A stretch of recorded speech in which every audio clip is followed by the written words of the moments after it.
Sir ഞാൻ diet start ചെയ്തിട്ട് ഇപ്പോഴേക്ക് 15 ദിവസമായി. Okay madam. പിന്നെ ഇത് ഞാൻ ഒരു ആഴ്ച കഴിഞ്ഞപ്പോൾ ഒന്ന് വെയിറ്റ് നോക്കിയായിരുന്നു. 7 കിലോ കുറഞ്ഞ്. അത് എനിക്ക് ഭയങ്കര സന്തോഷമായിരുന്നു. ഇതിന്റെ മുമ്പേ ഞാൻ ഒരുപാട് ചെയ്തിട്ട് എനിക്ക് ഇത്തിരി മാറ്റം ഉണ്ടായിട്ടില്ല. അപ്പോൾ ആദ്യമായിട്ടാണ് ഇത്ര പെട്ടെന്ന് ഇങ്ങനെ ഒരു മാറ്റം വന്നത്. പിന്നെ വെച്ചാൽ ഞാനൊരു തൈറോയിഡിന്റെ പ്രശ്നം കൂടിയുണ്ട്.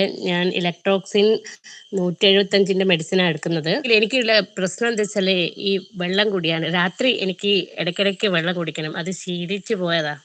ഇപ്പൊ ഈ ഡയറ്റിങ് തുടങ്ങിയപ്പോൾ ഒരുപാട് ബുദ്ധിമുട്ടിട്ടാണ് ഞാൻ എങ്ങനെയെങ്കിലും രാവിലെ ആവാൻ കാക്കാണ്. വെള്ളം കുടിക്കാതെ ഇരിക്കാൻ പറ്റുന്നില്ല.